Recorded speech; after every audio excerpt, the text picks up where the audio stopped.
Welcome, everybody, to episode 52. And this episode is going to be all about our trip to Phuket, Thailand.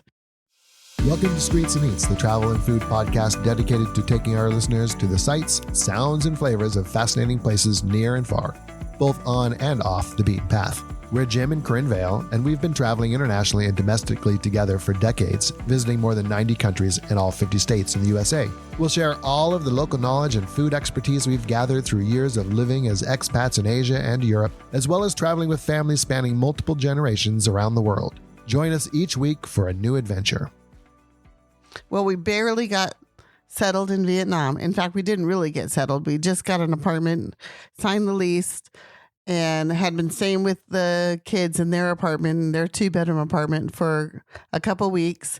Got over jet lag. That was a biggie for us this time. I think we're still taking naps, so I don't know. Maybe it's just because we're old. Who knows what it is. Right. And then we were on our way to Thailand. So it was pretty quick, fun, and turnaround. We haven't even actually moved into our apartment. No, we just signed the lease. Just signed the lease. Told them we'd move in when we got back. But we did get to spend some time with our grandson, which was really important. He slept with us every single night, except for the last couple of nights before we left, because we didn't want him to freak out when we were gone. And he still was a little bit upset that we were gone. He was like, where's my grandma and grandpa? Oh my gosh. Yeah, it was a great way to get over jet lag too, because we could just do whatever we wanted with him and try out some different restaurants or have some different foods delivered. Get a real easy sort of slide into Vietnamese living versus, Well, so often when you're traveling, you get to a new country after flying over the ocean and you're there for a visit, to tour, to travel. Yeah, so you got to hit the ground running. Yeah. And you got to figure, all those things that you do for jet lag, right? Make sure that if you arrive in the morning, that you sleep as much as you can on the plane and then stay awake until at least 7 or 8 o'clock at night.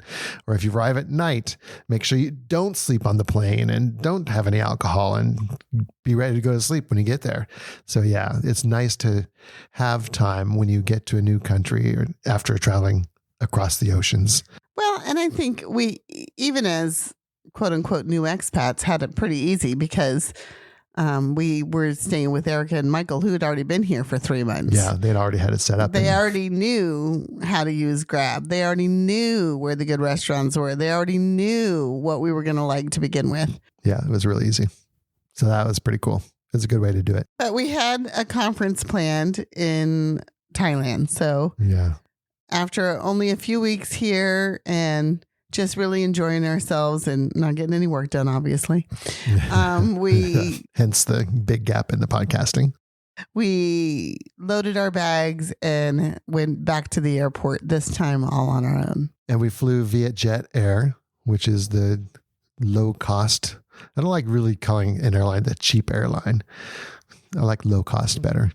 Okay, whatever.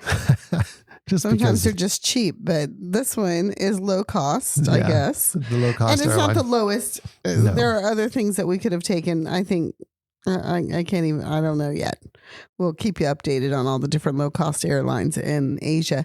But Vietjet is working good for us. We've now flown it to and from Thailand. Yeah, and we're flying it to Japan as well. And we're flying it to and from Japan because it has really good prices, especially because we have a Vietnamese phone number. Yeah, that really helps. And being able to use the app as a person in Vietnam really can make a big difference as far as costs go with airlines and also with hotels too, we've discovered. So that's really helpful. Vietjet Air, it was only like an hour and a half flight, so pretty close. We flew right into Phuket out of Ho Chi Minh City, which was really nice. Really convenient. Nonstop is always our first choice if we can do it for anything, good rate. For anything. Pretty comfortable flight. Landed no problem. Got to the airport. We were there for a conference and a travel conference called TVEC. And we were trying to figure out how to get from the airport to our hotel. And lo and behold, the people running the Thailand tourism agency had set it up to where we could get a ride right to our hotel since we were staying in the official hotel of the conference. Which was a resort called the Angsana Laguna. Yeah, which was a beautiful resort. Beautiful resort. That's and where if you're resort type people who like to have the kids clubs and the beach right there and all the toys that go out on the beach, like paddleboarding and kayaks sailing. and the pool, and of course, tons of choices for restaurants. That is a great place to stay. It really is. Yeah. Can't really say anything bad about it as far as a resort goes. We don't usually stay in resorts. That's usually not what we're going for. We like the smaller family ran 6 hotel rooms, maybe up to 20 hotel rooms. Yeah, not smaller. too big. Where you get more of a personal experience. But also because those hotels are easier to get in the middle of the city. Yes. And that way we're within walking distance of the temples and the sites and just being able to go out at night and having dinner and stuff like that. Right. Whereas when you're in a resort like that one, it's usually a little bit of a trek too. If you want to get out of the resort. If you want to get out of the resort. Well, we went out of the resort one night while we were there during the conference. Most of the times we didn't need to go look for food anywhere else because of the conference. And we used Grab. We talked about Grab in our last podcast. It's a car hire app in Asia. It's a little bit more expensive in Thailand than it is in Vietnam, but it's still convenient. Yeah. And still pretty affordable. Much more affordable than in the States, that's so for we're sure. able to get the car from the resort into town, which was really nice, and get some more local Thai food, which is delicious. I mean, it was still in a resort area. Like all of that whole area was resort after Right. resort after resort. So it wasn't like downtown old Phuket or anything. Right. But it was, there were some choices. And the Little bit restaurant more that we local. chose, we looked online and saw the reviews. And the restaurant we chose had a nice little live singer out front. And actually, we wanted the eat at the North restaurant. Vietnamese place next door, but they were having a party. So they said, well, you can sit outside. It was a little bit hot, as it usually is in Thailand. So we didn't really want to sit outside. And also outside, if people smoke, that's where they're going to be sitting. And we don't smoke. So we didn't want to deal with that while we're eating. especially while we're eating. But they said, well, you can go next door and you can order off our menu as well, which I thought was kind of interesting. But we did. We and ordered helpful. off both menus, actually. Yeah, we did. It was very convenient and we got exactly what we wanted and it was delicious. Yeah. Great meal. So, yeah, we had a good time. But yeah, that is an issue if you're staying on a resort, getting in and out of the resort. Depending on the kind of travel you are. I mean, there are different reasons to travel. If you're going to relax and a resort is all you're looking for, by all means, go to a resort because they do have, they have the nighttime shows sometimes with the folk dancing and they have foods from the area. And of course, you have all the amenities of just relaxing and going to the pool and that kind of stuff. And the spa. Spa is always there. And lots of coffee. I mean, there's lots of reasons to go to a resort. If you're someone who wants to do a little of that and a little more like traditional traveling where you're going to go to maybe a museum or a temple or whatever, then we suggest going to the resort and staying there exclusively for a couple of days, Right. get your vacation on, your spacation or whatever you want to call it, staycation, whatever it's called. And I then like spacation. That's a good term. Spacation, I don't know if that's anybody's used that one yet or not. yeah. And then turn around either before or after and do the traditional traveling and stay more downtown and get more of a feel where you have to go look for restaurants and walk around and More in go to touch the with markets and daily go life. to a museum and, that kind of stuff. Yeah. I think both are good. We've done that a lot of times, actually. Even this time we did that a little bit. We did end up spending a couple of days, one night before we left in Old Town Phuket, which was really nice to be right down in the middle of things there. That was very cool. So some of the things we got to do in Phuket were just a lot of fun. One thing that I found interesting since moving to Asia this time around as an expat, I guess I just never appreciated it before, is the malls. The malls are where it's at. I remember going to the Philippines, the malls were where it's at. In Japan, a lot of times the malls are where it's at. Vietnam, definitely malls are where it's at. And the same was true for Thailand as well. So we one of the things that we did was just so darn cool. We went to one of the malls. I forget the name of the mall. Central Mall. And in this mall, which was humongous, they had everything from, the high-end fashion designers like Michael Kors all the way down to, on the bottom floor, some local shops that sold saris or, silk wraps sarongs and Vietnamese and not Vietnamese, Thailand souvenirs and things like that. They had a food court. They had all kinds of stuff that you would normally expect as well. But they had an aquarium in the basement, because one of the things that the malls do is they provide entertainment for all ages. So they had an aquarium, and the aquarium was well put together, very well put together. World class. And they had a restaurant in the aquarium, and we ate dinner down there. And isn't it fun? It was just great to have dinner and be able to see the fishes and the sharks just right there. You get to watch the whole thing. It was so much fun. The tables were all set up in an area with not a full-on tunnel where the fish are going over you and everything, but pretty close to it. It was pretty much a wraparound area, and you're just in the middle of the water, kind of like eating with the fish. As we eat sushi, of course. And we were eating sushi, so that was appropriate as well.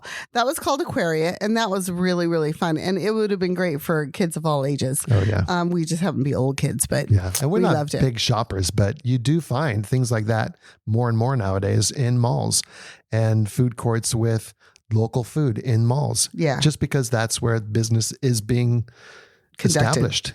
Yeah. In fact, when we were in Indonesia right before COVID hit, in 2019, winter of 2019, like we purposely were told to go to the Malaysian malls for the food courts because that's where the good food was. That's right. And we have to say we had great food. We had good food. Yeah. So it's a little contrary to what I would have thought in the past. Well, and it's just not, I mean, in America, I guess there is some of that too, but you think of the food courts in America as just being, fast food. Not really what you want to do. Something quick to eat, but it's not like, a good local dish. You're not going to find a good local dish there, a good local mom and pop dish. And you're certainly, at least not that I know of, going to find too many big entertainment things like the aquarium. Right. Maybe they might have an ice rink or a movie cinema. Theater. Yeah. That's something about like that. the standard, right? Yeah. Anyway, so we were surprised, and the shopping was pretty good in the malls. And of course, in Asia, one of the reasons that the malls are so popular is because it's hot outside. And it's air conditioned in Southeast Asia. So it's another way to beat the heat. Comfortable. Yeah. So that was a pretty good excursion away from the resort. Pretty cool. Another one we did that I really, really loved was the Catamaran yacht ride out to an island. We did some snorkeling with Nicorn. I think it was Nicorn Yachting that did that tour. Yeah. And here's the thing about the Catamaran. I mean, Phuket is an island, and it is a beautiful island, and it's surrounded by more beautiful islands.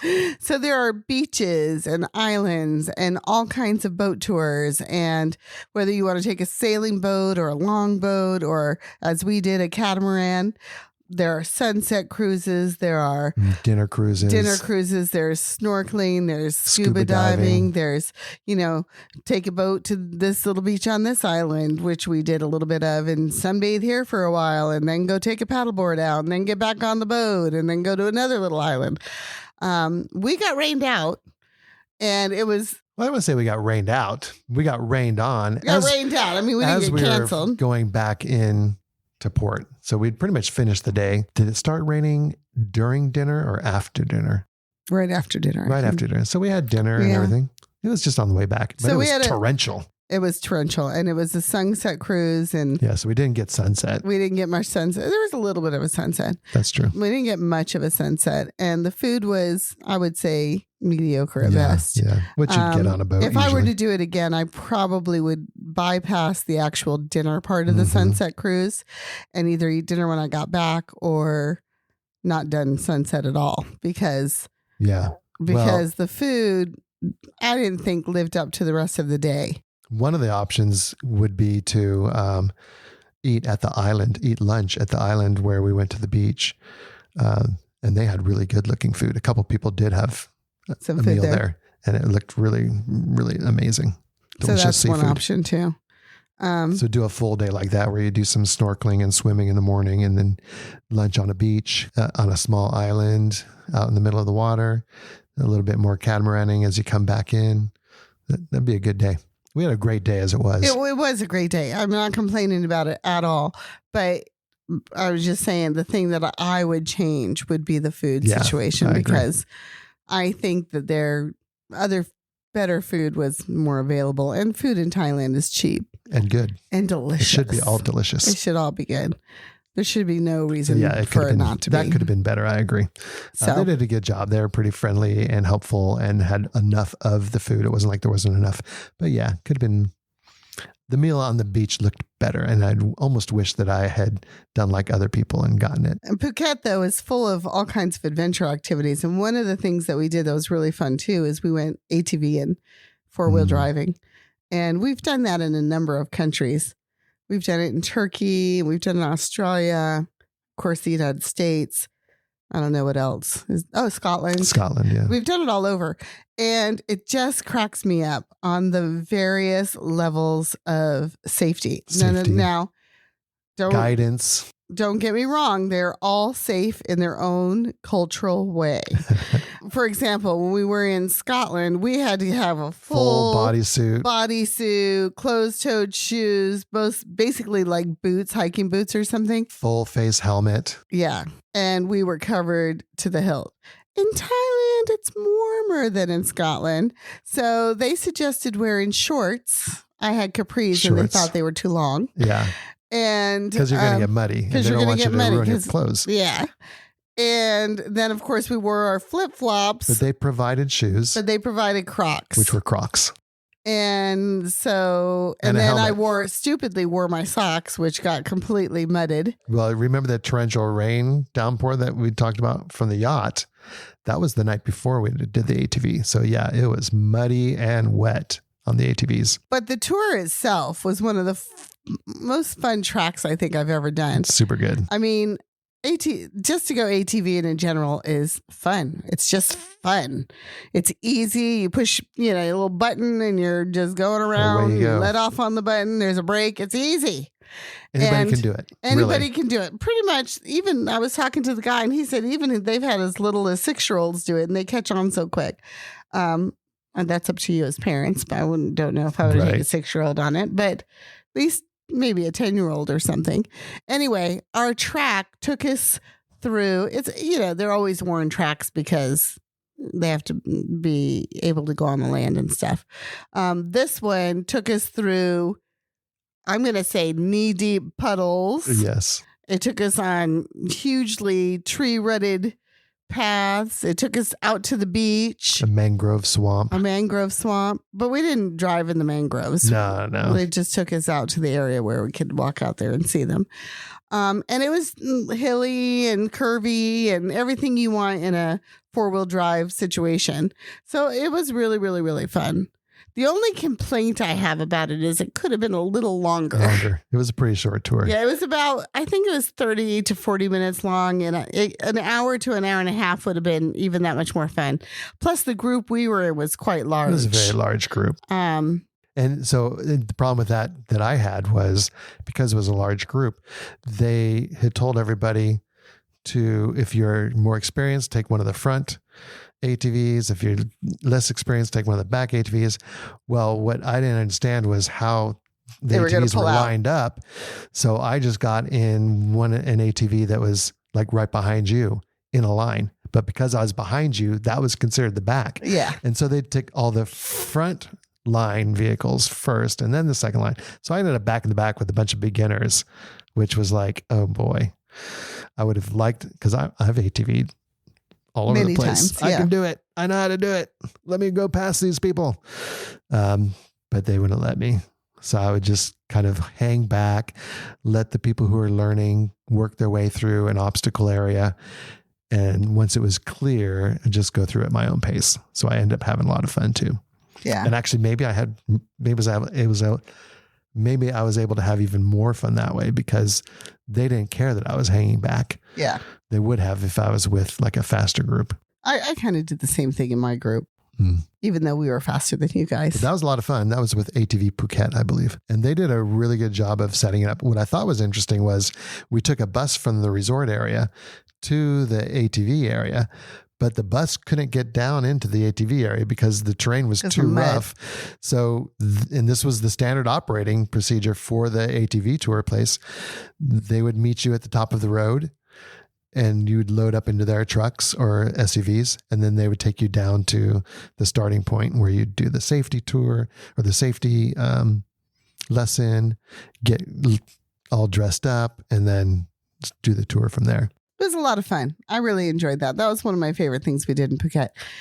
And I mean, one could argue that it's not really a Thai activity.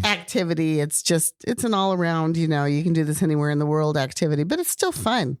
Mm-hmm. And the terrain is still fun. And I got to tell you, there was a cultural difference in doing a Thai ATV tour than there was an Australian one or a Scottish one. So, and we were in the Thai jungle and we saw some really incredible bird life, going a little too fast to see things like insects, but that's okay. You don't really need to see those anyway. It was nice. So I really enjoyed that. And then, like Jim said, we at the end of the time in Phuket, we did take another flight to another place called Songkhla, which we'll talk about in another podcast. And we were there for a couple of days. But then we came back to Phuket, and that's when we spent our time in Old Phuket and in the town where we went to the temples. And we didn't go to any museums on this trip, did we? Well, we stayed in a museum. We stayed in a museum hotel. That was really pretty cool. The hotel gallery we stayed in was the Wu Gallery, and it was an old Peranakan, I think it's called, family home. And they had a museum in there. Converted and that was into beautiful. A hotel. Yeah. With 4 floors, not very many rooms. I want to say like 3 or 4 rooms on each floor. Yeah, I think there was only at the most 15 rooms or something. And the rooms were all, kept in the traditional style, but really well. Beautiful with teak designed furniture and really beautiful bathrooms. I mean, it was a gorgeous stay. Yeah, right in the middle of Old Town. It was perfect. We really loved it. And it was so easy to get there from the airport. We just took the bus to the train station and walked there. It was about a 10-minute walk. We took a taxi to the bus station. I said train station. I meant bus station. Yeah. Well, we should talk a little bit about transportation on Well, let's Phuket. talk about Old Phuket first. Sure. So then we walked around the town. We had lunch in what they call the Lobster Restaurant. I'm going to have to look up the real name. I'll put it in the show notes. But basically, it's called the Lobster Restaurant because it has a blue lobster hanging off the side of the building. And it was not even, a minute and a half walk from our hotel, which was just serendipitous. We didn't really realize that. Right. We were going to go to it regardless because we'd heard so much about this restaurant and how good it was. We picked the hotel because it was right in the middle of things. And yeah, that's what we'd like to do. That's what I was saying earlier is that, resorts are, by virtue of needing lots of land, not going to be in the middle of things. But when you want to do that kind of stuff and you want to be a tourist and you want to see what the culture is like, that's when you want to stay right in the middle of things. And so our hotel was right down in the old section, which was gorgeous architecture, beautiful colors. We got a foot spa, head and shoulders massage, which, I haven't even done that in Vietnam yet. And we've now going on a month living here. It's so cheap. It's ridiculously cheap. So and good. It's so good for you. Yeah. So we didn't leave Thailand without getting a spa treatment. We had to do that. And it was well worth it. We really, I think I fell asleep at one point. Don't ask me how. It was a 90-minute foot, leg, back, shoulder, head, some arms, I guess. And it came out to, I want to say $20 a person, each. Which I think you can get cheaper ones, but. Yeah, but right there in Old Town. And yeah, it was nice. We pretty much walked right in and went right back and got our massage. We didn't have to wait. We picked a perfect time because we picked late afternoon, but before dinner. But right about dinner time, what I would consider dinner time. Yeah. Actually, the rest of the world doesn't consider it dinner time. But by 5 o'clock, I'm ready to eat. So we wanted to go get a massage, then go get dinner. Whereas most people are like, yeah, let's go get a massage and then go get dinner. But they're going to get their massage at 5 and go get dinner at 7 or whatever. So we missed the rush as we were leaving. It was getting pretty crowded. It was getting really busy. So we picked, for me, it was perfect. It was a nice afternoon activity. And we went to a couple of temples, which are really pretty. Mm-hmm. Everywhere is incense burning. And there's beautiful paintings on the wall of like bodhisattvas or dragons or whatever. And then there were some really cutesy paintings on the wall, which I just thought was an interesting contrast. They weren't all... they seemed to be almost comedic. I don't know if they were meant to be or not, but there was this one procession of, it looked like Chinese men, and they were, one of even had buck teeth. It was just so cute. I've got a picture of it that I'll put on the article, so you'll have to look at it. But to me, it was quite a stark contrast from this, the serenity of the temple. And they are just tucked... That one, at least, is just tucked right into the Old Town main street. Almost behind the building, so you had to walk through a little alley. Yeah, it's almost got a narrow alley that you walk through to get back into the temple, and then it opens up a little bit. But it's sandwiched in there among the buildings, which was also pretty cool. And Phuket Old Town has a market on the weekends in the evenings. You can go to the market, and of course, there's lots of street food and stuff like that. But any night is a perfect night in Old Town because it's starting to cool down. The lights are all on. It's pretty. There's tons of shopping to do. There's tons of restaurants, and it's just fun to walk around. Yeah. It's just really fun. Yeah.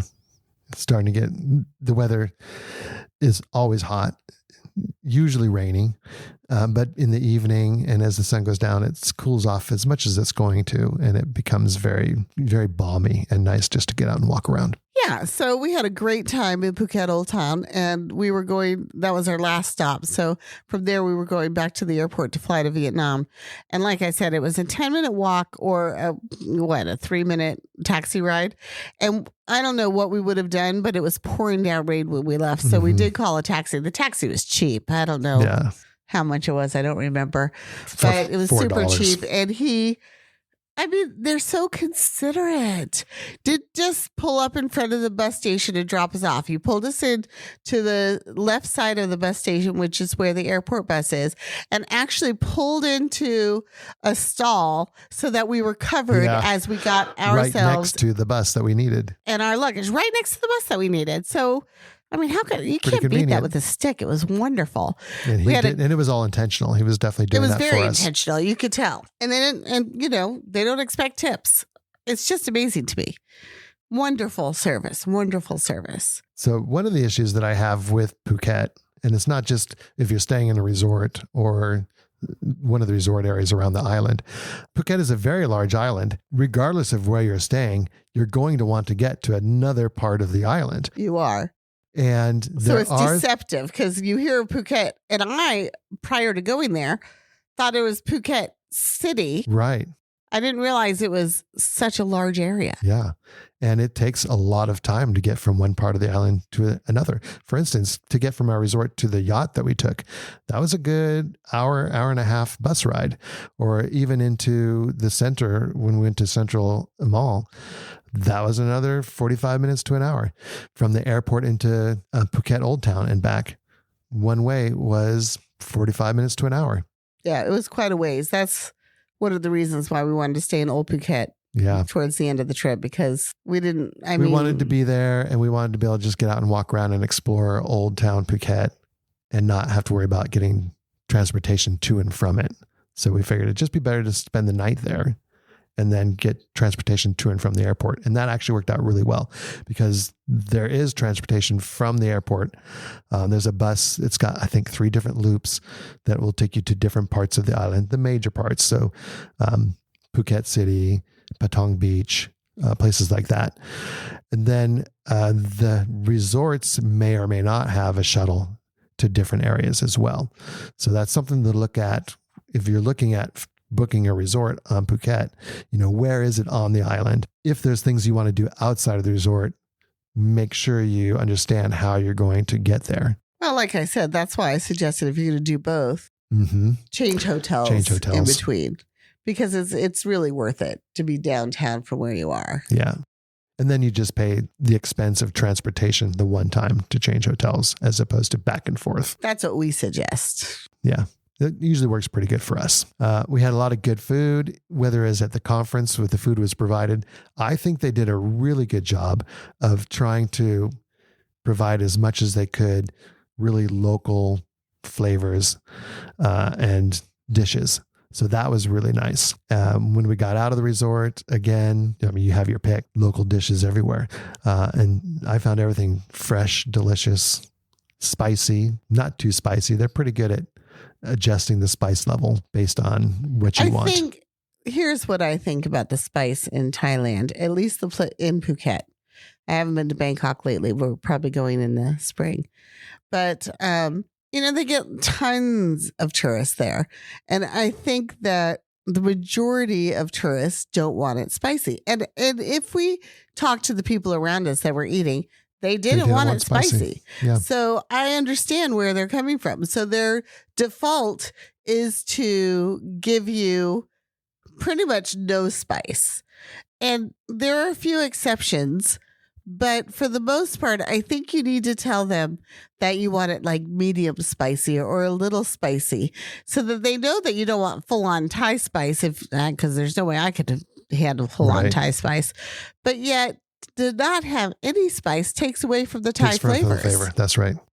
And we were told that the massaman curry is the spiciest, and that was my favorite. So the one time we had massaman curry, there were a few red pepper flakes in there that you could actually see, and it was the type of spice, it was enough spice for your lips to tingle a little bit, but that it didn't linger so long that you felt like they were burning. And that's like my favorite. That's a good level. That's my flavor profile right there. And I'm sure that was for the foreigners.